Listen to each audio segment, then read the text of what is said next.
Immaculate is now on Hulu. Let's talk about it. What's going on, guys, and welcome back to another extension of movies that I did not review. Tonight's review is going to be focused on Sydney Sweeney's Immaculate. Now, before we get into this video, make sure to hit the subscribe button below. Make sure to go follow me on all my social media pages. And without further ado, let's get into it. With Immaculate, you saw and you will see a focus on a young nun who is going over to Italy to take her vows in a place that she knows very little about.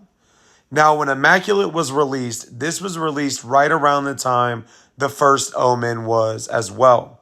So in that, you see two young nuns going to a place of unknown, not realizing what would be in store for them.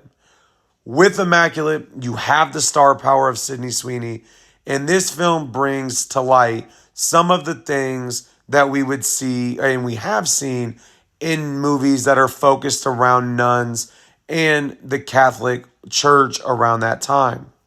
Now, in this movie, Sydney Sweeney is a happy-go-lucky girl. She wants to go over there. She wants to do her commitment, but what she doesn't realize is all of the things around her. So when she gets over there, she starts realizing how the nuns are acting. She starts realizing how the priest is acting and all of the signs, pictures, all of that around her. Now, with this kind of movie, what you really want to see is what kind of aspect is it going to bring. And the one thing I like about this film was it did not portray to be, and it was not portrayed to be the scariest movie of the year. And I really think that set this film up to be successful. Now, was it overall successful? That's kind of everybody's opinion. Ratings are in the 59% range. They're in the 70% range. They're kind of all over the place. Now, in this film, I think the one aspect that they did a really good job of was Sydney Sweeney's ability to recognize the things around her.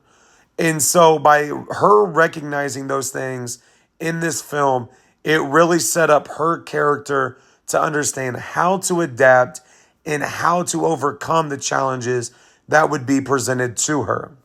Now, she is portraying a devout nun, so she takes her vows, but with that, she also realizes what could go wrong.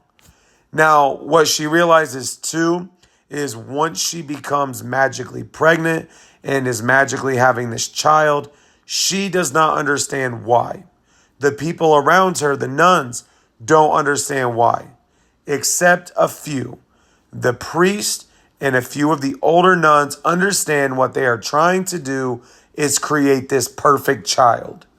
Ironically, this is a very close resemblance to the first Omen.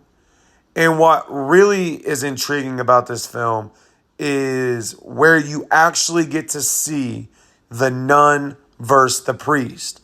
Now, when it comes to this film, I will admit the ending, I left and I had a headache. So when it was done, I had a headache just because the way it ended. If you've not seen it, you will know why, because there's a 3-minute part at the end that just was loud and ridiculous. But that does not take away from this film.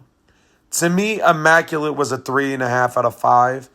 It is a movie that I actually will be watching again this weekend, just to see if my feelings changed.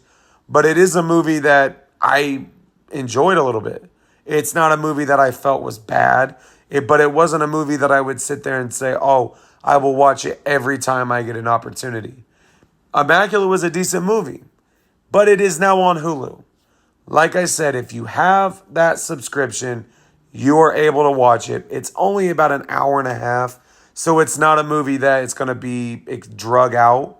But just keep in mind, this does follow and kind of resemble the first Omen. But I will admit, Immaculate to me is better than the first Omen. So let me know in the comments if you've seen this movie. Make sure to hit the subscribe button, and I will talk to you all later.